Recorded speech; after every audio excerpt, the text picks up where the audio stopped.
係彩虹貓貓。今集我要做小廚師啊！呢個叫做復活兔奶凍。等我話俾你聽點整啦。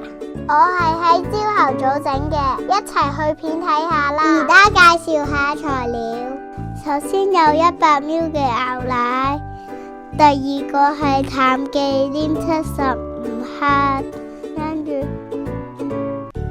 我唔記得咗啊。跟住有魚膠粉係5克，糖5克，魚膠粉落少少凍水備用。而家將牛奶同糖倒入個煲入邊，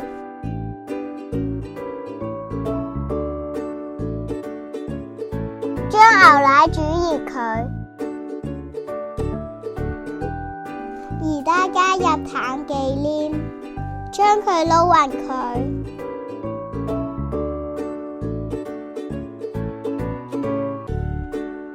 而家趁熱咧，就加埋啲魚膠粉，要搞到啲魚膠粉溶晒先得㗎。而家可以倒落去啲杯仔度啦。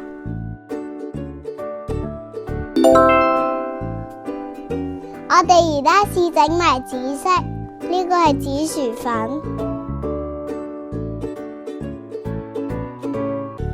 跟住我哋整抹茶味嘅奶凍，最後係朱古力奶凍。而家將呢啲奶凍擺入雪櫃，雪4個鐘就可以食噶啦。我哋而家會試整蝴蝶酥，首先要滲啲糖落個酥皮度。我哋會反轉佢，再滲啲糖。呢一邊會搽啲牛油，再加糖。黃色，油黃色。而家將酥皮從左右兩邊向中間捲接起嚟。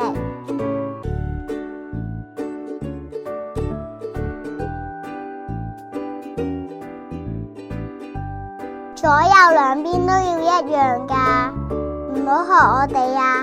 我哋一邊捲咗2次，另一邊就捲咗3次。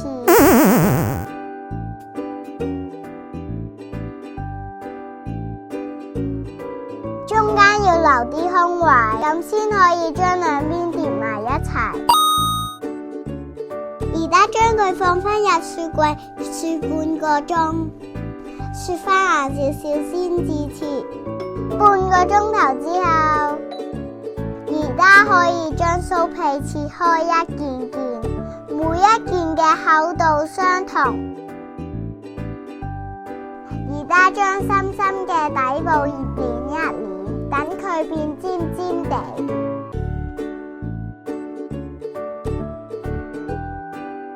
而家可以放入預熱咗嘅焗爐，180度18至20分鐘。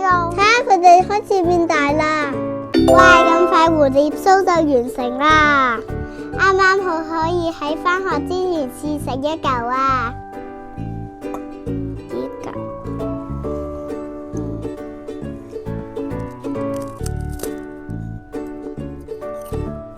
好好食啊！放學啦，我返到屋企啦。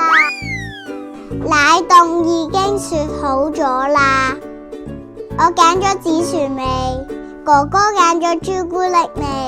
將蝴蝶酥擺上果凍上邊，呢個復活兔奶凍就完成啦。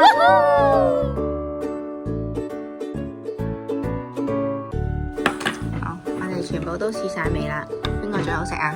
呢個原味最好食。跟住呢，朱古力，朱古力排第2，紫薯，呢個第3，抹茶第4。今集時間到呢度，如果你都中意我嘅短片，記得讚好同訂閱我，仲有記得 follow 我嘅 IG 啊！拜拜，下次見。